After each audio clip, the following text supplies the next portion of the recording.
Now, the show that paved the way for my next guest superstardom is coming to an end, but the singer-songwriter is still just getting started. Besides his chart-topping international success, he's played sold-out shows with the legendary band Queen. And now his third studio album, The Original High, is out June 16th. Please welcome Adam Lambert! What's up, man? Morning. Morning. Here, I neglected to show the album cover here. Hey now. Hey now. Original High. Rock and roll, got the leather working there. You know, oh my gosh, I'm wearing the same jacket. It's a good-looking jacket. Really tying it jacket, in. Man. It's signature. Yeah. It's called promotion, buddy. Yeah, keep it where everyone can relate. Let's talk about Ghost Town, the video. Black and white, very, very cool. And I see a lot of black and white kind of on your Instagram as well. Is that what is it about that that's well, I knew I was going to be doing a video in black and white, so I figured we'll start the campaign rolling. Yeah, exactly. Okay. Yeah. We wanted to do something kind of like fashion, something moody. I thought the black and white would be cool. Yeah. And Hype Williams, who directed it, was so cool on set. Yeah, I love to see that name because that's kind of like that's back from my era, man, in the 90s, man, like legendary hip hop director. Why did you decide to work with him on the video? We had gotten in touch through Pharrell. On my last album, I did some tracks with Pharrell, and I was gonna do a video for a song. It didn't actually happen, but Hype and I started talking on the phone during that time. And then when it fell through, I said, okay, look, I'm gonna call you when I have something. Cool. So when this song came up, I thought this would be good. Dude, this would be good. That's like one of the iconic names of music videos. Remember the California Love video? Oh yeah. Out in the desert. Well now of course Mad Max is coming out this weekend. It's kind of like goes back to that and whole Missy thing. in the trash bag in the rain. I was like, I mean, it takes me back to high school. My sister-in-law was in that video. That was Missy Elliott video. Yeah. Cool. Coincidentally. Yeah. Dance, Ghost Town, really kind of cool dance track. I can't relate to this because I like sang ballads, but it's got to be cool to like hear your song in the club, people out, doing their thing on the dance floor. Have you started to hear it in clubs? I haven't heard it in a club yet, but I've heard it on the radio. Yeah. And that's, that feels really good. So, Original High, name of the album. Yeah. Kind of all about that first feeling of excitement, something you're really passionate about, like trying to get that original high back. What is that for you, man? What's your original high? I mean, the adrenaline rush that I'm always trying to recreate is the first time you're on stage for something, or like the first night of a tour, or your first time singing a song, or a lot of firsts. Yeah. Yeah. And that's the song, The Original High, is the second track on the album, and it's kind of all about that. About your first kiss, your first love, the first time you felt amazing about yourself. And sometimes we kind of run in circles and we try to recreate the past. And so the song's kind of bittersweet because it's being nostalgic about something that was good and trying to recreate it, but not feeling the same when you try to recreate it. Yeah, can you ever really get that original high Not quite, back but again, sometimes it's fun to try. Yeah. Oh, it's always fun to try. Yeah, you gotta So it's kind of about like that cycle, and the album gets kind of introspective. It's kind of deep in parts, and I think running in circles like that can kind of prevent you from moving forward. Yeah. So it's about that a little bit. It's about kind of reflecting and figuring out where you are in life and trying to find the path forward. Yeah. I know you spent at least the first few months of writing for the album in Sweden. Yeah. I got to ask you, because I actually worked in Sweden myself. What was it about that, going over there and working on the music there? What was it about that? Those guys, they just know. I mean, there's something in the water in Stockholm. I don't know what the deal is. What do you think it is, man? I mean, what is it about their musicianship that has worked? It worked for so long. It's almost like a formula or a science. They just know what sounds good. I don't know how to describe it. I think they have almost like a psychic ability to know what someone's ear wants to hear over and over again. Yeah. I would say maybe it's because English is not necessarily the first language. They think more about the melody than they do sound, they're less worried about the words, the lyrics, and you deal with that later. But you get a really catchy melody. And, the sounds, the colors, Yeah, and I know you work with Max Martin, speaking of successful Swedish writers and producers. I mean, gosh, he worked with everyone from Britney and Backstreet and Sink and Taylor. And I know he did your very first single. What was it? He did What Do You Want From Me? Yeah. So was it that relationship?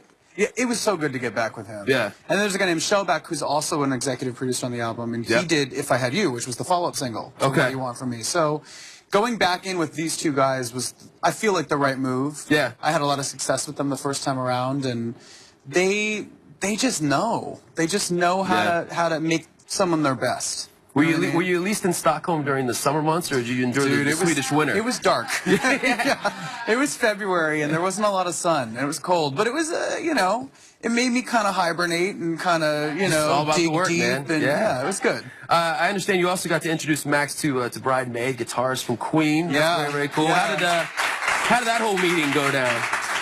That was funny because Brian hadn't met Max before, and he had heard of him. He knew who he was, and he was very excited to play on this song. It's called Lucy. And he came into the studio in L.A., and we all sat down, and Max is so humble and down to earth that he didn't act like Max Martin, according to Brian. And so we're in the studio for about 20 minutes talking, and Brian finally goes, where's Max? And I was like, this is him right here. And he was just like, oh, man. He's been there the whole time. They both laughed so hard. It was great. Two legends, man. Get a chance to finally meet through you. That's awesome. All right, guys, we take a quick break. Got much more with Adam coming up. Stick around. Don't go anywhere.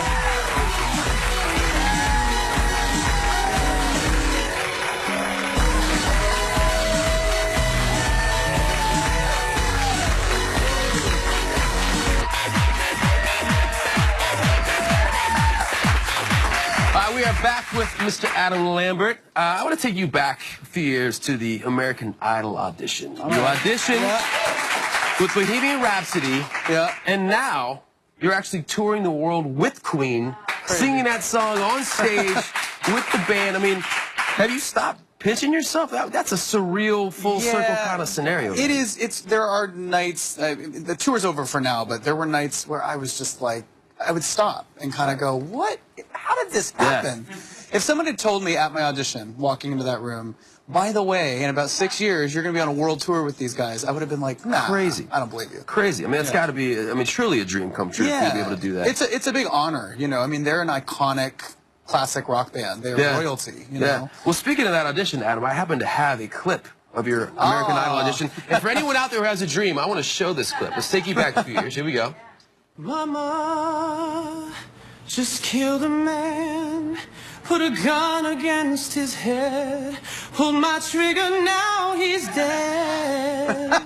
Mama, life is just begun, but now I've gone and thrown it all away. Okay. Yeah. Lord. Yeah, man. Do you remember what Simon said after you sang that day? Yeah, he just looked at me like, for a while, he was just cowling at me, really. And he was like, well, you're very theatrical. And I was like, you know, and then Randy came to my rescue. He was like, well, that's okay. And that's a thing. So, yeah, and I think they showed that clip of Paula, like, dancing, and it looks like she's out of time, but she was dancing to the song that I sung before that. Oh. So, the editing, you know, they screw with you on editing. You know? Paula was, you know, she had her own song going on there. It's all right. She added that backbeat. Now I want to take you, I want to go to this past year's New Year's performance on the BBC. Oh, yeah. Of the exact same song. Take a look. Just killed a man, put a gun against his head, pulled my trigger, now he's dead. Mama, life is just begun, but now I'm gone and thrown it all away. Dude, as a singer, that is awesome. It's a good gig. That's awesome, man. It is a good gig. What do you, when you watch that, what do you notice about yourself and the way you've changed as a performer over those 5 years? Well, I mean, if I compared what I just saw, like the audition to that, I mean, I think I'm more comfortable. You know, I was really nervous during that audition. Yeah. Really nervous. Wow. And that hair, oof, God. What's going on? That's awesome, man. A lot of flat ironing going on there. But the chance to do that with that band is, it's got to be incredible. and I have to say, both Brian May and Roger Taylor are like, you know, they're legends and they're so cool. Yeah. They're just so down to earth with me, and they've been really supportive, and they've given me a lot of freedom to kind of play on stage, and we have a good time together. So it's been, I've grown a lot and learned a lot from them. I feel like a lot of times the true greats are the most humble and the most down to earth, the most supportive. I think it's they've seen so much. Let's talk about, obviously it was just announced last week, the last season of Idol coming up here. What do you think, having been on the show, what do you think it was about Idol that truly found and cultivated stars? You know, I think the show came along at a really special time. I mean, it was the year after 9/11, so I think the country really kind of was wanting something to be hopeful for and to come together over. And also the music industry was kind of in a weird place. You know, all the downloading and the internet had kind of flipped everything on its ears. So I think the timing was really key to that. And you know, that first season, I mean, Kelly Clarkson, can't deny that voice. She's amazing. Yeah.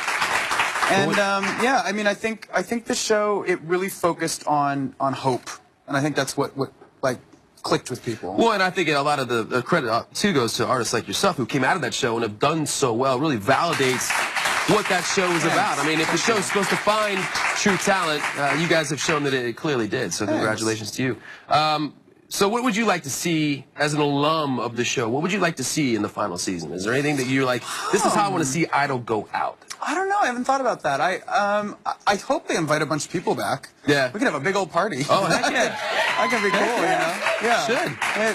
A big, you know, We Are the World sing-along group moment. All-star concert at the end of it? Yeah, wouldn't that be cool? I like where you're going with this. Yeah. Smart man. Bring everybody together. Guys, I'm going to get to this game here because I don't know if you're aware that one of the big songs around here on the set is What Do You Want From Me, your first single. Produced by Max Martin, as we talked about. We have a fun little game. On this stack of cards here are words that rhyme with me. So you're going to hold those words to your head. All right. I'm going to give you clues as to what the word is. Okay. Here's the catch, though. You have to sing that word to the melody of What Do You Want From Me. Okay. You understand? Yeah. All right. This is rhyme time with Adam Lambert. Here we go. All right. Adriatic, Mediterranean, Caspian. What do you want from sea? There you go. Next one. This is something you put a bag in hot water and you do. What do you want from tea? There you go. Well done. This is oak, maple, sycamore. They are all leaves growing. What do you want from tree? There you go. This is a big Sean Fox. Ryan Murphy did it. What do you want from Glee? There you go. This is French for yes. What do you want from we? Very well. This is Spanish for yes, coincidentally. What do you want from sea? It is. This is right here. This is. What do you want from me? There you go. I cheated a little on that one. This is a male facial style. It's just this part right here. What do you want from goatsy? There it is. Yeah. Well done, Adam. We're out of time. You got 8 done in a very limited amount of time. Well done. Be sure to pick up this album, The Original High, when it's released June 16th. Guys, stick around. Much more buzz coming up. Don't go anywhere.